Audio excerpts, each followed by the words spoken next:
Hey Cougars! Today we have a special presentation of Harbinger. Recently, I was able to get a one-on-one interview with the creator of the Rampage video game franchise, Brian F. Colin. When it comes to pop culture, as the saying goes, if it plays in Peoria, it'll play anywhere.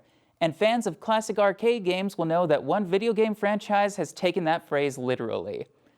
Brian F. Colin had a lot to say not just about his own collection of classic arcade games that he's created, but also about collaborative work and work ethic. Check out the interview I had with Brian in this year's EffingCon in Effingham, Illinois. Hello, Cougars! I'm here in EffingCon in Effingham, Illinois, with the creator of one of the only games I can think of that takes place in Peoria. To the stage, or welcome to the screen, Brian Colin. Hi there. My name's Brian Colin, and I'm here with Eugene, and we are about to ask me some questions, and if I don't have an answer, I will make something up. Your inspiration for Rampage, I believe, came from your experience with your siblings as a child. Is that right?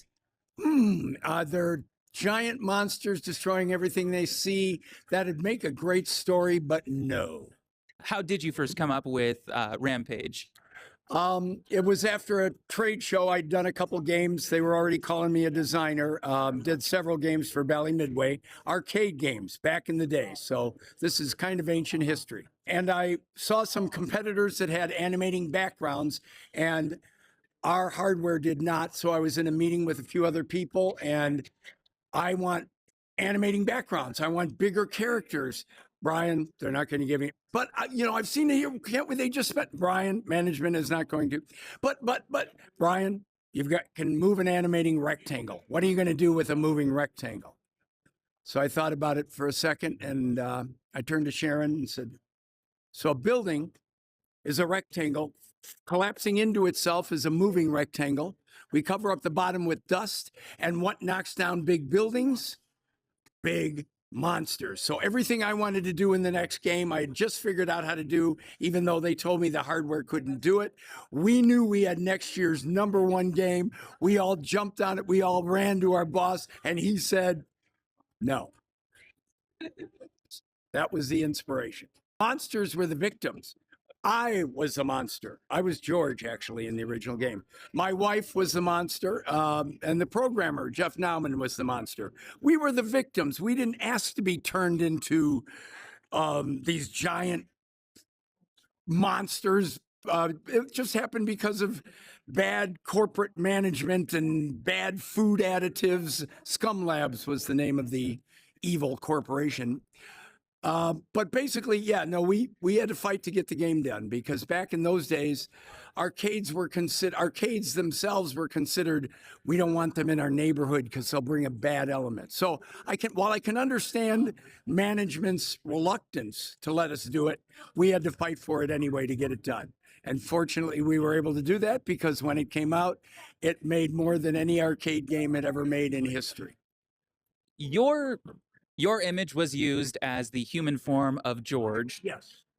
So, if we were to make a Wikipedia page just for George, we could credit you as the actor who played him. Is that right? I guess you could do that. Sure. Yeah. So, as the actor playing George, have you ever just signed a headshot of George as if it's yourself? I never have, but that's a good idea. So I'm going to start doing that. I mean, as we know, you got to zoom in on that. Oh, yeah. It'll look clear. There's George. And yes, that is a picture of me in my younger days right above him. Don't tell anybody it's actually Burt Reynolds, okay? George was sort of inspired by Mighty Joe Young. Yes, I was a filmmaker and an animator before I fell into video games, backwards. And I was a big Ray Harryhausen fan. Stop motion stuff like Mighty Joe Young. Lizzie was not Godzilla, by the way. Everybody says Godzilla, but if you think about it, Godzilla was bigger than the buildings. Lizzie was based more on the Ymir, Y-M-I-R, from 20 Million Miles to Earth, another Ray Harryhausen film, black and white film. Mighty Joe Young was also partially inspired by King Kong. Right. So, do you feel that it's all come full circle in 2018 when toys of George were made with the same molds as the toys of King Kong from earlier that year? I did not know that. I'm not familiar with where the molds came from for the, but now they did in the movie. I love the movie, by the way, the rock movie Rampage. I thought they did a really good job, and they kept the heart in George, which, as George, that was important to me. So, the fact that they kept heart. Now, does anybody know why George was white-haired in the movie, while every other Mighty Joe Young or King Kong was always the dark fur? Anybody know? It was originally dark fur, and in the pivotal scene at the beginning of the movie where he got attacked by the grizzly bear, you couldn't see any blood on him, so you didn't feel any sympathy. So they made him an albino gorilla so that the blood would show up and you'd feel bad for him. Since you are George, he's your favorite character. When I'm alone, like I am now, yes, George is my favorite character. If my wife was here, of course, I'd have to say Lizzie is my favorite character. But right now, just between you and me, and no one else is going to see this, right? Yes. Oh, well then, yes, Lizzie is my favorite character.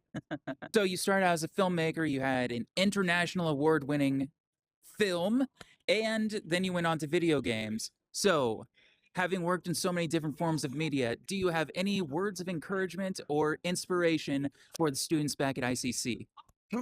Okay, yeah, I went to school in the College of Communications at SIU. I was specializing in film. I steered out of that into animation just because I had a little more control. It's corny. Follow your heart. You do not know where it's going to take you. Don't assume that because you've got this degree or you took these classes that that's where you're going to go. The best things in life that have happened to me have all been total surprises. So follow your heart, do what you enjoy doing, and just enjoy life every day. Be grateful for every day that you wake up. And of course, that sounds now like the old man that I am, but still, nonetheless, it's still true. Follow your heart. Go after those creative challenges. Don't be dissuaded by people that say you can't do this. Try. I'm known for my hit games, but I've made some real turkeys. And get other people's input. Don't just find people that agree with you. Find people that will challenge you, that will look at things from other directions. You've got a great idea, but it has to appeal to more than just you. So keep the people whose opinions you respect. Don't make it about ego. Make it about whatever it is you want to do, that you want to create. And if you're creating it for other people, i.e. entertainment, make sure you're talking to other people while you're doing it. That's all for now. Thanks for watching this week's Harbinger Weekly. Go Cougars!